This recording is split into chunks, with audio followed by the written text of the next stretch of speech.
Hello, everybody. Dr. Rick Wallace dropping in on you. I know it has been a long time. I keep saying that, but there's so much going on. And there's only one of me. I have come a long way since the issues with the heart attacks in March of last year.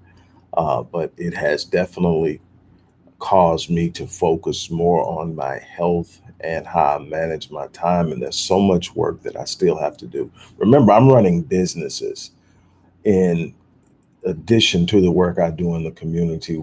All of it qualifies, every little thing I do in and of itself qualifies as full time. And so I've got to learn to manage all of that in a smaller window. The getting up at 4 a.m. and staying up to 12 a.m. thing doesn't work anymore. I've got to really look out for my health. So um, I know a lot of you are looking at the page and going like, man, he's posted all of this um, motivational, inspirational stuff on here. We're not doing a lot of talk about Black issues. Well, what you have to understand is I am who I am in my totality. And while I have YouTube channels that focus specifically on self-improvement and motivation, inspiration, all those things, that's where all that content goes. I also want to share it with people like myself who go through life every day and have to function and operate and perform on an individual level. We talk a lot about the Black collective, but the Black collective is only as strong as um, the Black collective is only as strong as each individual moving part. And so there's a need for us to be strong, a need for us to be aware, a need for us to be individually effective. And so I've been sharing a lot of that. Plus, you have to understand, if all I ever focused on was what's going on in the Black community, it would be a horrible mess. To be honest with you, I would be a horrible mess because it's so much stuff. So I spend a lot of my time, the vast majority of my time, focusing on the positive, focusing on being the best person I can be and helping other people do that in their lives. That's what I do as a professional. That's what I do, um, in my life. But I also have a lot to offer in addressing the issues that are specific to the Black community. So I do a lot of that. And so I just want to say, hey, we're going to get into some Black issues, but I needed a break. I really did. So much is going on and so much is lost. We are really, truly at a point in time where propaganda is at an all-time high, and none of it is positive. None of it is empowering. It's all about manipulating, controlling, driving fear, driving confusion, driving disruption and disunity. And we're falling for it like never before. And I just had to step back and go, man, sometimes you ask yourself, is what I'm doing even having an impact? Because you look at so many people are lost. And one of the things I've addressed just once on here, I don't like to beat a dead horse, and I'm not on here like some people. Some people are addressing issues that are relevant, but doing it for the wrong reasons. What I mean by that is a lot of times hot topics go viral. And if you have a monetized platform and you hop on that hot topic, you get a lot of traffic, you get revenue. I've never been revenue driven, even though I make money off of what I do with all of my YouTube channels, my websites, and other social media platforms. I don't stage my content for the purpose of revenue. I stage my content for the purpose of teaching. And when I do that, sometimes I'm behind the eight ball. Stuff has already happened and people have moved on. And so it doesn't get a lot of heat, but I'm remaining true to what I'm trying to do. Some people are solely jumping on it because, hey, man, it's hot, it's going to pay. And I think that we lose a lot when we do that. But there's this thing. So I addressed the whole Kevin Samuels things weeks ago. You want to look it up on the channel, it's on there. And no, I didn't go and attack the brother directly. I attacked his approach. I attacked what was going on, and I talked about what was going on underneath. And I said what I'm about to say then, and I'm going to say it now. It wasn't so much him that really caught me and and kind of shook me as much as it was how many Black men were backing him. And, you know, I know they're out there because I get a lot of people who drop in on anytime I stand up and I defend a black woman or I go to bat for black women. There's at least one dude that shows up and calls me a simp. And I ask myself, in the worst places that we have been as black men, when was it ever okay? Or when was it ever not a good thing to stand up and defend black women? Why is it that we have so much hatred for black women that anybody who speaks highly of them or speaks on their behalf is somehow a simp or sold out or whatever? When did it become black men against black women? Now, don't get me wrong. I am not foolish or stupid, and I hold black women accountable. I know this happens on both sides. I know there is a strong movement of black women attacking black men. It's out there, it's happening, and I deal with that too. Neither side of this thing is a winning side.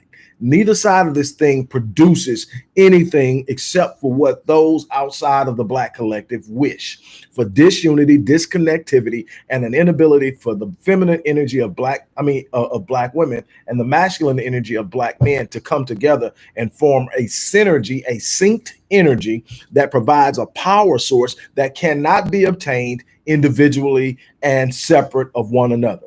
That's what it has always been about. That's what the divide is about. That's why it's always highlighted. All the negative stuff that black men do to black women is highlighted. You only see about black men killing black women because they break up with them. You don't see the other millions of black men holding down black households, a lot of time with children in the household that are not biologically theirs. You're never going to see that. Why? Because it does not present the image that they want to project of black men, not only to the world, but to black women. So I know what it is when I see someone like Kevin Samuels. The first thing I said that jumped out to me is, when did it become okay for men who claim to be alpha males to follow a dude like this?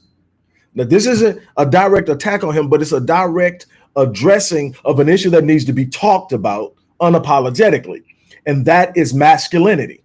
When did it become a point where we go find someone who definitely does not represent true, powerful black masculinity to be the spokesperson for black men, to the point that black men are defending him? Now, you talk to the average quote unquote true black man, a person that's talking about they are man's man, and there's this issue with black male homosexuality. There's this definite divide. We don't want to be associated with black gay men. But that disconnect between black men, quote unquote, and black gay men and all the things that drive it can't be as powerful as this new need to have someone who is sexually ambiguous drive a needed narrative for most black men, because they are going to war for him. They're not just listening to him, they're going to bat for him. If you want to start a war, start talking about this dude and watch guys that show up and claim they're straight, heterosexual, masculine men defend him. Well, first of all, let's talk about the dynamic of this, and we're going to get to the true core of it in a second. We're going to get to it in a second. But first and foremost, how can black women, first and foremost, stop seeking approbation, understanding, and counsel from someone who doesn't even represent the true nature or the population that you're trying to reach? That is not the type of guy you're looking for. That's the first thing. Stop seeking that. First of all, let me explain something to you, to my black sisters. Your true power isn't going to come from some black brother telling you what you should do. Hey, what's going on, Regina? What's going on? Your true power does not come from some brother or some woman or anyone telling you what you should do. As I had and reached out to Derrick Jackson some years ago and told him, stop telling women what they should do and expose them to who they are. When a woman really truly knows who she is, you don't have to tell her what she should accept, what she shouldn't accept, what she can expect, what she shouldn't expect. A woman will know who she is, and it will automatically dictate her tolerance for the things that she is going to accept in her life. I don't tell somebody what you should accept. I didn't teach my daughters, you don't let a dude do this. You don't let her do. First of all, I walked out what a man should be in front of them. Then I treated them the way that they should be treated. And automatically it set a standard of who they are in life and what they expect. I don't have to tell them what they shouldn't expect. They know who they are, and their knowledge of their worth will dictate what they tolerate. Stop telling people what they shouldn't do. Start exposing them to who they are. It is your self-image, your self-concept, the understanding of who you are in this world, how you relate to this world, what you are capable of in this world that will determine what you will expect from it. Not somebody setting down some rules of what you can let somebody do to you and what you won't. When you know who you are, there are just certain things you will not accept, you will not tolerate, you will not deal with. There are some things you're going to demand. Now, some people want to talk about, well, he's just speaking the truth. He has a poor delivery. Let me explain something to you. Respect isn't just simply about telling the truth. Respect is understanding how to deliver it so that it can be received. The truth means absolutely nothing if your delivery shuts down the mindset and the ears of the person hear it, or worse off, tears them down. You never build anyone up by purposely destroying them. I don't lie to my clients. I am extremely honest with my clients, but I am never disrespectful to my clients, and definitely not my female clients. Why? Because as a Black man, I understand my number one responsibility before I'm a provider. So don't commodify me. Before I'm a provider, before I'm all this other stuff, I'm a protector. I have to be a protector first. Why? Because that's what my community needs from me day one. That's why you got so much. But see, in this whole idea, the whole discussion is about a high value man. See, the problem is we've allowed a westernized concept of what is destroy the true nature of what Black manhood is supposed to be. Let me explain what I'm talking about. See, back in the 60s, when Daniel Patrick Moynihan wrote his report to Lyndon B. Johnson and Congress and all the people who were going to make decisions about the state of Black affairs, when he stood up and he wrote that, he wrote it. It was called the Negro Family: A Case for National Action. It became affectionately known as the Moynihan Report. In it, he tells them that the Black community is a unique community in that the slavery experience created some psychological and sociological issues that must be dealt with. But more importantly, what you must understand is that creating social programs that drive the man away from drive a wedge between the male and the female in the home, and become and serve as a providing or provisional mechanism to the female and the children in the home will destroy the Black family. Look what happened. He told them. He said, instead of building programs like welfare and all this stuff, the housing and Section 8 and all this, take the millions of dollars that would be in those programs, create jobs, give the Black man jobs, and let the Black man take care of his family. They didn't do that. They followed that. That came the destruction and don't get me wrong. There's enough culpability to go around. It's not like, okay, oh, woe is me. The Black man got drove. The Black man should have stood his ground. The Black man shouldn't have tucked his legs and ran, but the Black woman should have understood what was going on as well. But let me tell you something. What happened at that moment is that the Black woman was put in a situation where she had to commodify the Black man. The commodification of the Black man meant, what can you do for me financially? If you cannot do as least as what they're going to do for me financially, they can give me a roof over my head. They can give me subsidies for food. They can give me free medical care. If you can't provide that for me, I have no need for you because I can get all that over here. What was missed in all of that is that the man is more than just a provider. He provides protection. What happened? As the Black man was driven out of the home, the Black man became ostracized. There was no protection in the home.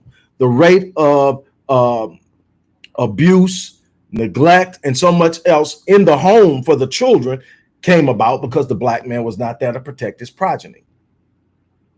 A lot of the abuse to the children at that point came from men that came behind the father and stepped in, but could not still step in the role. So there's a certain type of man that you have. So you got a man that's a man's man that doesn't want to step into a situation that the government provides. So he's not going to be the one that comes into that home. It's going to be a person that's okay with having the government take care of a woman for him while he lives off of it free. Well, that's not the kind of man you want around your children. But guess what happens? That's that. Because while I don't need a man to do all this for me because the government's doing, I still need a man to make me feel warm at night. And then you start to procreate with men who aren't really men. And now we've got a cycle of something unraveling. We got a point to where in 1960, 75% of black children were born into a two-parent household. Now that's totally reversed. 75% of children now are born into a single-parent household. Why? Because we have totally destroyed the idea of the black family. Because now we're living in a situation where number one, if you don't have any will or drive, you can just live off the government. Number two, if you're a black woman and have a will or drive, there are things open up to you that are not open up to the black man, not at the same level. Why? Because we'll give you financial fluidity. We'll give you access to academics at an unbelievable level. Why? Because no matter how affluent you become, without black male protection, there's only so far you can go. I've said this for years. It's in at least 4 or 5 of my books that we will only get as high as our women can spiritually elevate us, and we will only get as far as our men can physically lead us. We have to operate as a unit in order to really, truly accomplish power. There's something that is missing when we're disconnected. They know that. We simply have allowed them to take advantage of what they knew. Daniel Patrick Moynihan's area of expertise was in sociology. He eventually he caught so much flack behind that report. He eventually just stood up and gave up and became a senator, and then became what he really and truly hated, because that was the only path and career. He didn't have the integrity of character to really fight that out. And then at the end of the day, it wasn't his fight, it was ours. But let's get back to this whole thing with see, the people are focusing on Kevin Samuels. I just see him as an instrument. I'm looking at the bigger picture. See, what happens is, why are black men that angry and hostile towards black women? See, that's a level of self-hatred that we don't want to talk about. See, that comes from being in households with single mothers.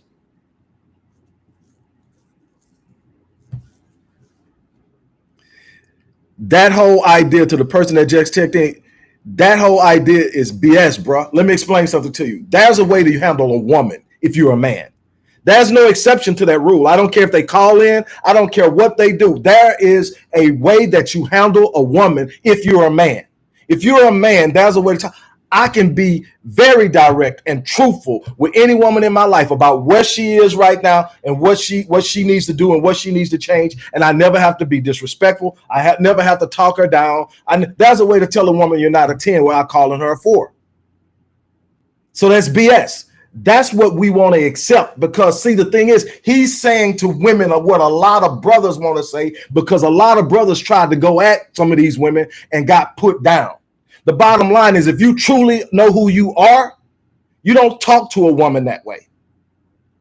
Like I said, look, my mom was never a mother in my life.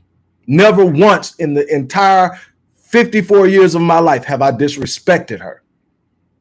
Not because I felt she deserved a certain respect, but because of who I am. I was taught to be a man. I was taught that women deserve to be covered and protected. Now, the thing is this. If you don't know how to carry yourself and respect yourself, there's only a certain level of access you have to me.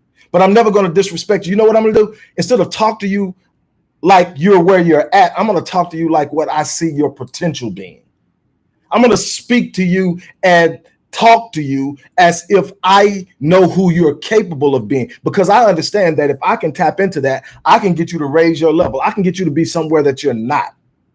But the whole idea, back to this whole high value man, the whole high value man is because I earn 6 figures or 7 figures, that there's so much value in that you've got to have this, and this economy. Well, the thing is, both of you got to bring something to the table, and all you have is your money. You really are hollow. I've been very successful in my life, and I'm grateful for that. I've had some ups and some downs, but I've never had to call on anybody to bring me out because I knew how to build on my own. So I'm never, ever broke because I know how to come out of something. It may take me a while, but I'm going to climb out, and I'm going to do okay, and I'm going to hold my family down.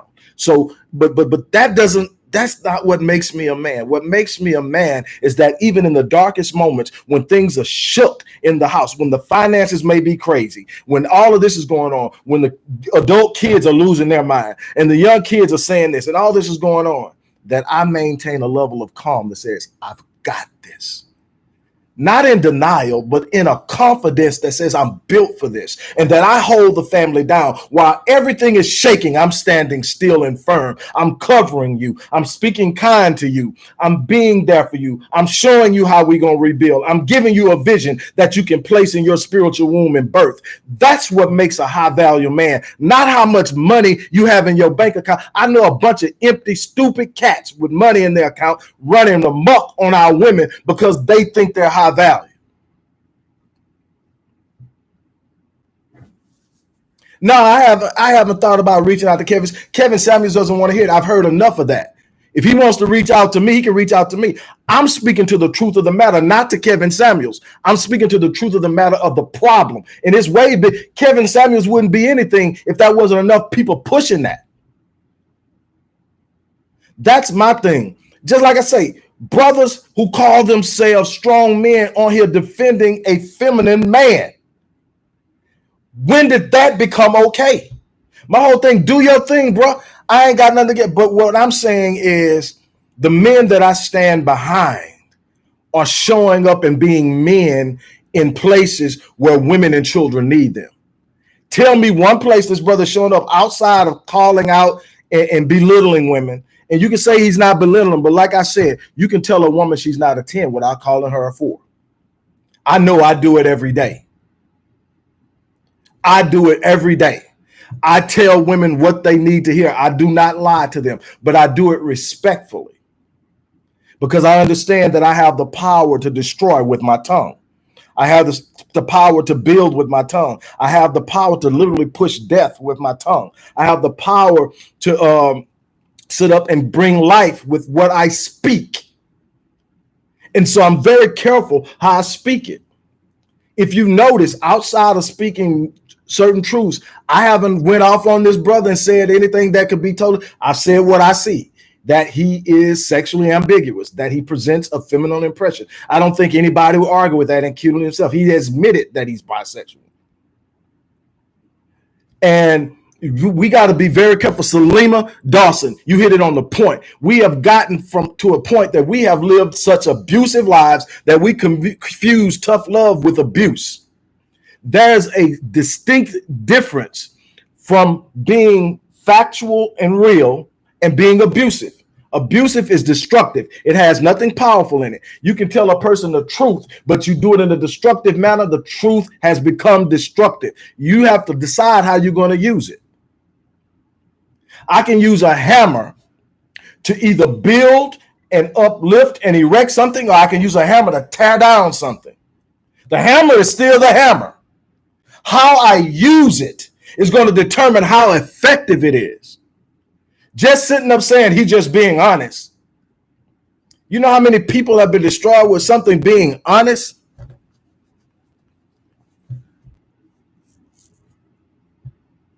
No, I'm not missing it. You are missing it. You are sitting up and trying to talk about what he's trying to communicate. I'm telling you, as a man, there's a way to communicate it. If you don't know how to communicate it, you don't need to communicate it. No, I'm not missing what he's trying to communicate. What I'm telling you is, as a psychologist, a professional, a person who has been taught to do this for a living, that's not the way to do it.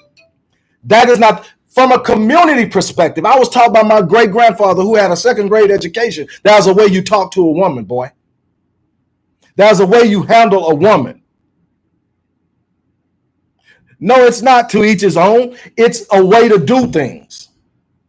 Tell me, go find me 50 women that's been on there that are better off now than when they went on, because he stood up and told them that.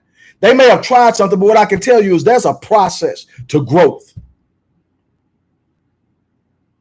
And what that person needs is to be exposed to who they are before they go out and seek any man. What I see on most of the women on there, they're not ready for a man because they don't know who they are. Number one, is they knew who they are, they wouldn't be on there asking him. That's the thing.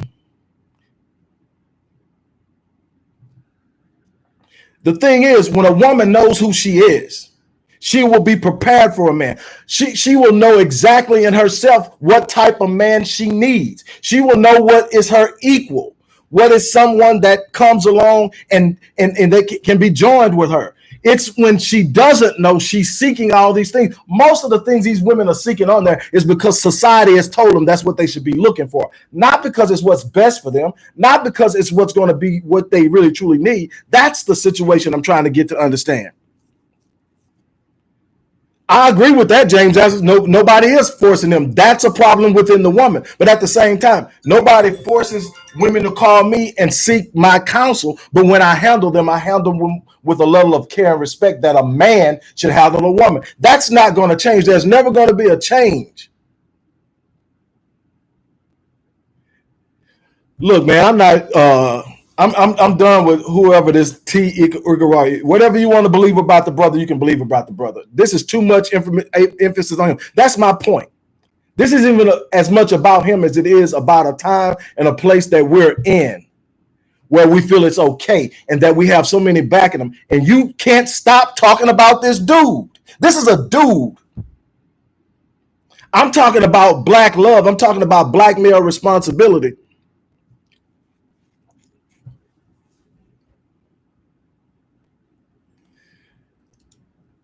I'm talking about black male responsibility, and we started talking about this dude. It's like he has got a cult. My thing is, that's him. If that's what you want to follow, that's what you go with, then we're not on the same page anyway. Go do that. What I'm talking about is there is point blank, there's no way around it, period, a way a man handles a woman. Period. There is no way around that. It is a way a man handles a woman. And the problem is so many of us have become confused with what being tough and tough love is versus abuse. There's a difference between the two. There's a way that a man handles a woman, and it comes from his inner masculinity. Yes, I did. And I didn't say he said it on any of his channels. I said that in researching, I'm not going to talk about anybody until I research it. And anybody that's been on my channel long enough for the last 11 years knows if I say it, I've researched it. So whether if you want to verify it, you want to do whatever, that's up to you to do. I'm done with it. That's that. Now on to this, and then I'm going to be done with it. It's real simple. You cannot build by tearing down. Now, if something needs to be totally rebuilt, it must be destroyed. But we can't destroy our women. And you have to ask yourself, what type of man co-signs the destruction of a woman? What kind of man? Here's my whole thing. You tell a lot about yourself by your behavior. This is what I do for a living. I literally can sit up and read posts and know what a person is doing. Let me tell you something. When you can say, okay, now what I speak to my clients in confidence and privacy. It can never be shared with anyone else without their consent. It's a part of the ethics of what I do. So I'm never doing it in public. But in the essence of it, this person is doing something. Let's forget Kevin Samuels. Anybody that's doing something in public and sharing it with and confronting someone. I've taken issue with Yana Vazan with some of the stuff she's done because it's done out in the open, and there is a part of healing that is hindered by doing that. But let me get to what I'm saying here. Here's the thing. When a person is telling a person something, what type of person feels the need or driven to be an audience to somebody going through a process like that? How broken do you have to be in order for you to want to tune in and watch a dude talk to a woman like that? Let's be real about the entire thing. See, that's something that should be going on between him and her. But the fact is that he's got a whole audience that's waiting for him to just give her the business. Now, my thing is, how many black men could actually take that on the flip side, where some woman is giving you the business about why you fall short, by why you feel you ain't, why you ain't all of what you think you are, why your six pack don't make you this, why your six figures don't make you this, why you lacking in this. What happens on that flip side? See, you got to be kind of hurt. You got to have some issues. There's some self-hatred there. There's some issues with women. It may go all the way back to mommy, but it's some issues there that you will want to see a black man attack a black woman, or a black man talk to a black woman on that level in public. I never speak ill to any woman, even the ones I don't like, and there are some, openly. I never, if I got to attack you, I don't need to talk to you. If I can't speak to you with respect, then we don't need to communicate. There's a way to tell me, look, sister, you know what? I actually think that you may be striving a little high for where you are right now. I think maybe it might be a good idea for you to step back and really discover who you are. Work on yourself a little bit more. Now, if this is the type of the guy you aspire to, this is the type of woman he's attracted to. You have to ask yourself, how do I measure to this? It's simple. Same truth, but delivered with respect and concern. It's called constructive criticism. And you can be you got to be very, very careful on how you deliver what it is you're doing.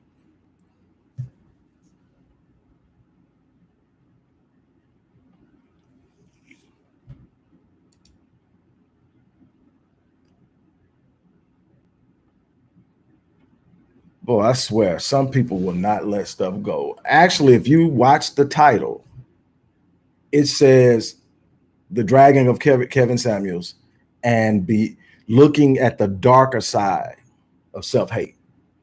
And that's what it hate. And I said in the beginning of this, that this was not solely about Kevin Samuels. I said what I had to say about dude weeks ago. When it was specifically about him, I said what I had to say, and I'm done with that. I'm talking about the bigger issue. And the bigger issue is how many men are on this. And the fact, brother, that you can't let it go tells me that you got issues you need to deal with. The fact that you are defending a dude that's attacking women, that are speaking to women lowly, that is not a dude that I would follow anywhere, not simply because of his ideas or what he thinks, but because he doesn't represent leadership to me. He doesn't represent what can heal our community to me. He represents an idea that's out there that's destroying our community, this individualism, this idea of measuring yourself and being competitive. The whole black man, I'm up here, I'm this person, I got this, I got 6 degrees, I got 5 degrees, I make 7 figures, all this stuff. And they've separated us. And they've got us mishandling our women, mishandling our children, mishandling each other. And that's what we are jumping on at the end of the day. To be in a place where you will literally have time to tune in and watch a man talk to a woman like that speaks very, very heavily on where you are. Whether that's something you want to accept or not, that's not for me to sit up and push. But I'm done with it. Now, as I close out on this, look, anybody who's followed me for the last 11 years knows I'm not a know-it-all, but what I am good at, I'm great at. I have put years and years. This is 30 years of developing who I am in approaching things. But I am not a know-it-all. I have been proven wrong.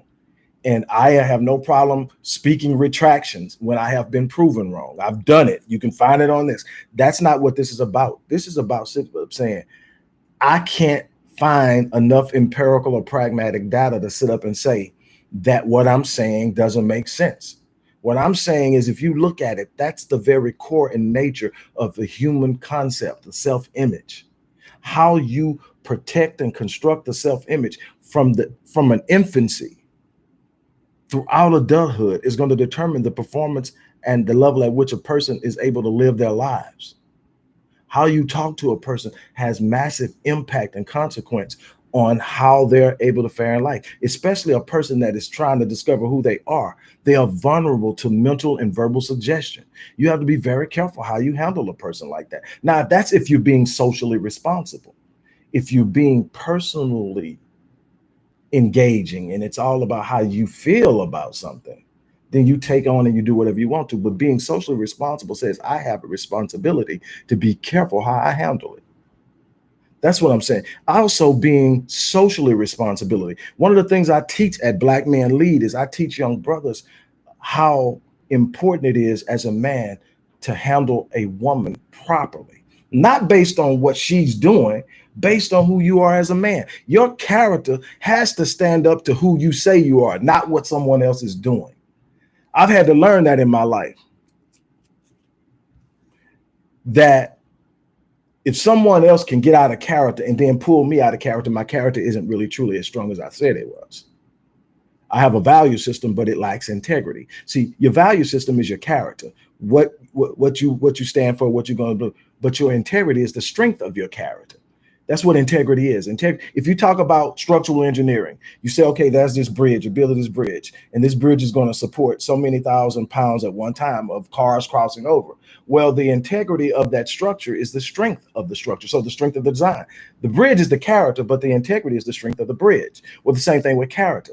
Character is only as strong as its integrity. So you have to build the integrity that says, no matter what someone else does, this is who I am. You can get this. And if you're going to be a real man in the home, you definitely got to be that, because that's sometimes wife is going to get out of character. But you got to know how to be the man, be strong, be the leader, and still remain in character. See, I don't have to control my wife and dominate my wife because I lead. And she knows that no matter what happens, I have her. I don't have to I've never raised my voice to my wife. I never curse her, never call out her name. But I am the unadulterated, unequivalent head of my home. It's not because I dominate her. It's not because I control her. It's because she trusts me to be the covering in the house. She trusts me not only to provide, but see, that's the whole thing now. That whole high value thing, because of provision, is a joke anyway, because any driven woman can get anything a black man can buy her. So you better be something other than a person with money in your bank account. You better be other than something than a nice dresser and well built. You better have something that you can bring. See, well, I already know the things my wife values in me. Yes, she values me as a provider, but she values me even more as a protector. And she values me for my mind. She'll tell you all along she's a sapiosexual, which means she is literally sexually turned on by intelligence. And see, no matter how old I get, I got that. As long as I maintain my brain and remain mentally healthy, I've got that. That doesn't diminish with age. As a matter of fact, it gets sharper and the wisdom steps in. So those are the things that you have to sit up and look at. But see, I'm that in my home. Then I love our children with a strength that demands respect. See, what we don't understand is what are men really thriving for that's got us acting all kind of ways? Respect. We normally respond and react negatively when we feel disrespected. The number one driving force in violence is the feeling of being disrespected. When I'm dealing with African-American adolescent and young adult male violence, it's the feeling of being disrespected and the lack of proper socialization. And a lot of the behaviors that I see come from that. And we don't want to talk about that. We just want to get them back because they got us. We just want to be the one to drive. And the thing is, instead of healing, we're creating more wedges. It's that simple. Instead of healing, we're creating more wedges. You know, I don't want to be at odds with nobody, but I'm going to speak the truth. At the same time, speaking the truth, I don't have to go at somebody and tell them you ain't this, you ain't that, you all this and all that. And I'm not talking about what he does. I'm talking about period. I would rather sit down and say, let me see, just like I did with Derrick Jackson, 3 years ago. If you want to empower a woman, stop telling her what she shouldn't accept, what she should accept, and start exposing her to who she is. When she discovers who she is, you won't have to tell her what she shouldn't accept and what she should. She will naturally know it because her worth will demand that she's treated a certain way. Not this superficial self-worth that we have training everybody. I'm worthy, I'm worthy, I'm worthy. You're walking around and you're saying it, but you don't believe it, because if you believe it, he wouldn't be beating on you. If you believe it, he wouldn't be cheating on you. If you believe it, he wouldn't be verbally talking you down. If you believed that, you would have someone in your life that was speaking into your life and elevating you. See, the words of affirmation are powerful for both male and female. Who do you have in your life? How do they talk to you? How do they speak to you? What are they doing? See, that's the power. That's when you know when someone's for you. How do they speak to you? I'm not talking about somebody lying to you, telling you got it all going on and your stuff is all screwed up. I'm talking about someone telling, hey, look, your stuff's screwed up right now, but you're better than that. You know what? What you're doing right now is nowhere near representative of what you're capable. I want to see the best of you come out. I want to see you do some exceptional and extraordinary things.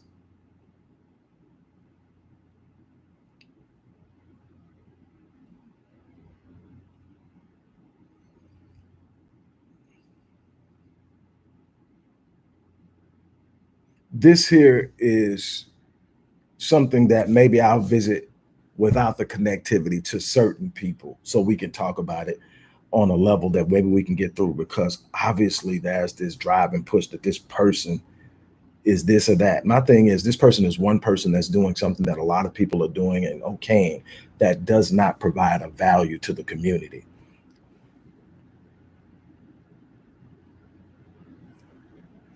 We have to have an understanding of the true value of men before we can talk about a high value man. You're talking about he's high value because of his income. But what is he doing with the income? What is he building with the income? How is it impacting the women in the community, the women in his home, the children in his home? How is he projecting his value and his importance through the world, through his progeny? In other words, you've created these children. How will they impact the world based on what you've given them and how you've treated them and how you've protected and loved them? That's going to determine your value. Your value is probably not going to be adequately assessed till long after you're gone. That's why I focus so heavily on building a legacy. Why? Because in building a legacy, I'm building something that will speak of me after I'm gone. What will it say? That's what my life is about, building a legacy.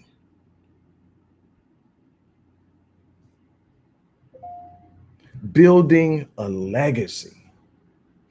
That's what it's about.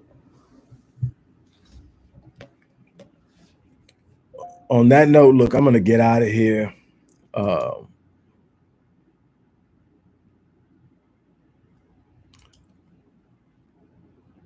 I don't know who Dr. Shauna is, but I would love to speak up and talk with her. I would love to speak with Dr. Shauna. Again, I don't know who that is, but I would love to speak and talk with her. Look, I'm all about building. Again, I'm not perfect. I don't have all the answers, but I've spent about 30 plus years gaining the knowledge that I do own at the level I own it.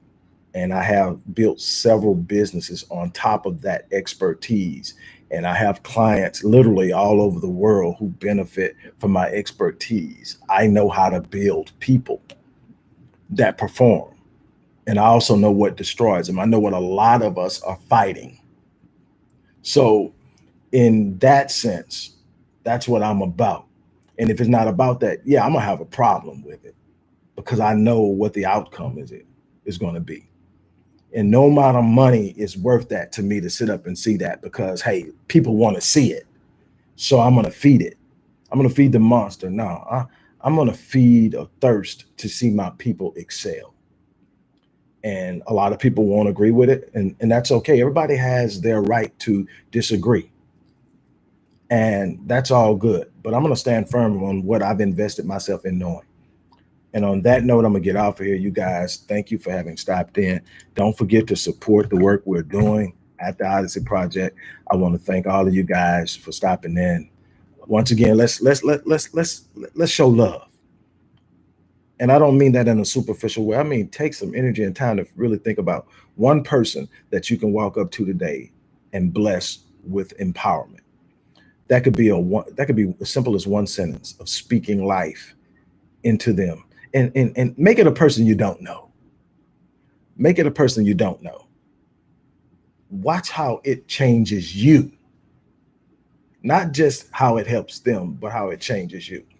On that note, I'm out of here. You guys have a great day.